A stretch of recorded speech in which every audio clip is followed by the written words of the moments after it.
ऊपर हम चर्चा कर रहे हैं, लेकिन मैं देख रहा हूं बहुत से हमारे सदस्य ने औरंगजेब पर चर्चा की।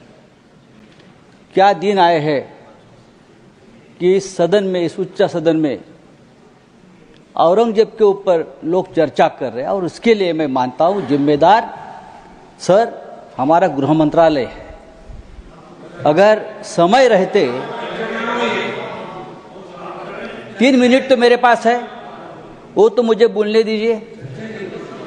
अगर गृह मंत्रालय ने, देश के गृह मंत्रालय ने ऐसी जो ताकतें हैं, जो बार बार इस देश में औरंगजेब का नाम लेकर इस देश में अस्थिरता पैदा करने की कोशिश की, उसमें कुछ लोग ऐसे हैं जो महाराष्ट्र में मंत्री है, जो केंद्र में उच्च पदों पर है, तो उनको अगर हम रोके नहीं तो ये देश एक नहीं रहेगा, ये देश अखंड नहीं रहेगा।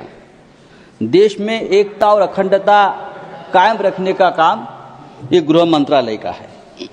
लेकिन मैं देखता हूं सर, कुछ सालों से इस देश को पुलिस स्टेट बना दिया है, पुलिस स्टेट।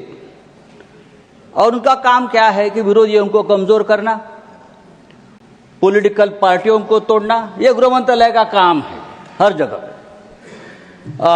एमपी विधायक उनको खरीदने के लिए पुलिस की मदद देना। अगर ये हो जाएगा तो जो असली काम है गृह मंत्रालय का, लॉ एंड ऑर्डर, देश को एक रखना, सुरक्षा रखना, एक मणिपुर कल तक जल रहा था, लेकिन अब महाराष्ट्र को भी जला दिया, महाराष्ट्र को जला दिया। नई लाशें बिछाने के लिए गड़े मुर्दे आपने उखाड़ दिए, नई लाशें बिछाने के लिए आपने गड़े मुर्दे उखाड़ दिए, और वो भी औरंगजेब के नाम पर।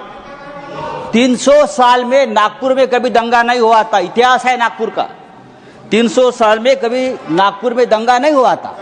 नागपुर जैसे शहर में अगर दंगा होता है, और वो भी हमारे महाराष्ट्र के मुख्यमंत्री के विधानसभा क्षेत्र में, अरे मैं ये कहना चाहता हूं, अगर आपको औरंगजेब का कबर तोड़ना है तो बेशक तोड़िए, आपको किसने रोका? आपकी सरकार है, केंद्र में और महाराष्ट्र में आपकी सरकार है, गृह मंत्री आपके हैं, महाराष्ट्र में मुख्यमंत्री आपके हैं। आप जाइए, हाथ में फावड़ा बिवड़ा लेकर उधर जाइए और तोड़ दीजिए।